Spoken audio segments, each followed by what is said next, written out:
Salut à tous, j'espère que vous allez bien, j'espère que vous avez passé un bon réveillon, j'espère que vous avez passé un bon Noël.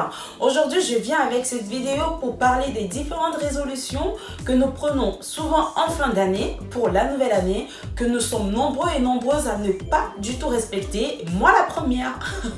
Oui, je ne suis pas hors du lot, je suis dedans. C'est vrai que je ne mettrai pas tout le monde dans le même sac, mais nous sommes tout de même nombreux et nombreuses à faire des plans sur la comète. Ne tardons plus et regardons les différentes résolutions que j'ai sélectionnées pour cette vidéo.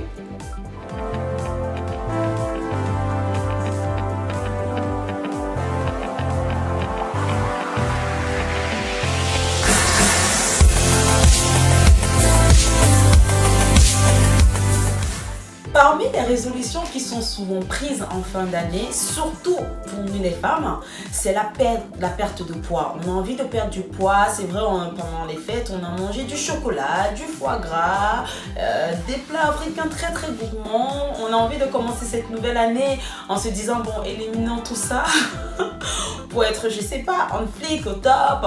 On s'investit sérieusement.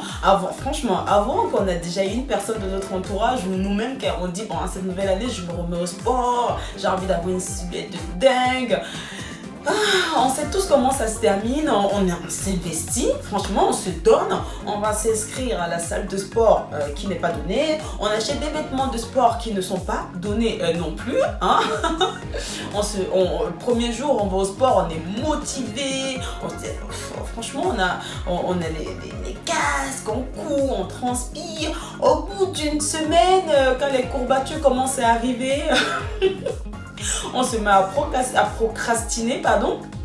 Et puis, s'installe une sorte de routine et bim, lorsque quelqu'un viendra nous rappeler, mais c'est pas toi qui m'as dit que tu te remettais au sport, on devient très très vite à ce moment-là adepte de accepte-toi tel que tu es.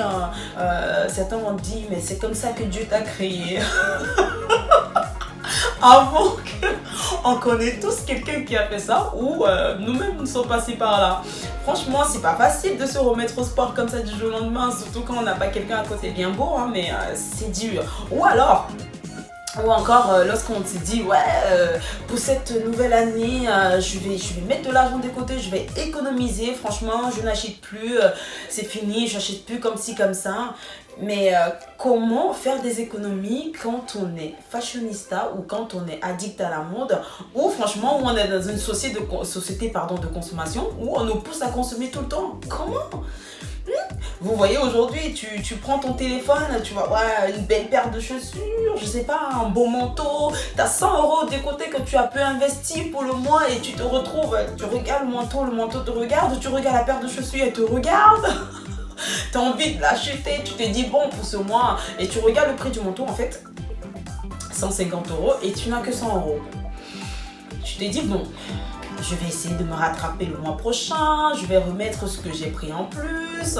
Tu achètes le manteau ou la paire de chaussures et tu te retrouves en train de faire en fait des décalages comme ça tout le temps que tu ne remettras jamais cet argent en place et finalement tu te retrouves en fin d'année avec 0 € dans ton compte épargne. Bah ouais, pour ton début tu t'es dit non cette année c'est mort, j'achète plus. Ah bah oui, on est nombreux et nombreuses à faire ça. Il y a aussi cette résolution que nous prenons souvent. Cette année, c'est mon année. Franchement, moi je suis plus dans des relations sans lendemain. J'ai envie de me poser, j'ai envie de trouver l'amour, j'ai envie de me marier. Je veux faire des enfants, je veux fonder une famille. Et en cours d'année, tu te retrouves en train d'enchaîner les relations et en fin d'année, il n'y a même pas un qui t'a fiancé, quoi. Il n'y a même pas un qui a voulu ou qui a même fait un projet avec toi. Tu commences à te demander, mais j'ai une malédiction, quoi. Non, mais simplement que l'amour, ça se trouve pas comme ça vient sans prévenir. Donc, des fois, je trouve cette résolution un peu bizarre. Ah, je vais me poser. Ou c'est ceux qui ont déjà quelqu'un de bien dans leur vie et qui s'amusent à tâtonner par-ci, par-là. Vous voyez un petit peu, tu as trouvé quelqu'un de bien, mais tu t'es dit, oh, je suis pas prête, j'attends un peu.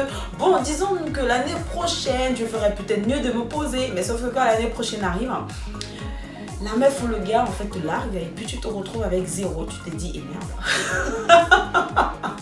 Il y a la résolution où on se dit, J'en ai marre de faire des boulots de merde. Je veux vraiment avoir un travail de ouf. Franchement, cette année, l'année qui vient là, je veux avoir un boulot à responsabilité. Je me donne les moyens. Mais franchement, quand on voit ce qui se passe en ce moment avec la réforme des retraites, on se dit, même au McDo, je prends. Même au McDo, je prends la plage. Je discute pas. Vu qu'au final, on reviendra au même. Ça sert à quoi? Ou alors, ceux qui prennent la résolution, par exemple, d'être gentils cette année, l'année du moins, on les a traités de méchants, de durs, ils se disent, bah, cette année, je vais être gentil. Mais comment être gentil quand on est entouré de cons? Bah oui, c'est pas si facile que ça. Faut quand même avouer, c'est difficile de tenir une résolution quand on n'a pas des gens autour de soi qui nous aident. Bah, excusez-moi, imaginez quelqu'un, il a envie d'être gentil et qu'autour de lui, pardon, il est entouré que par des gens qui le poussent à être méchant. Il peut pas être gentil. Il fait de son mieux, mais il peut pas être gentil. Ou alors ceux qui disent, cette année, c'est mon année, j'arrête de fumer.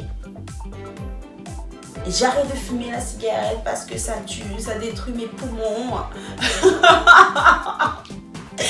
Mais qui vont prendre des cigarettes électroniques.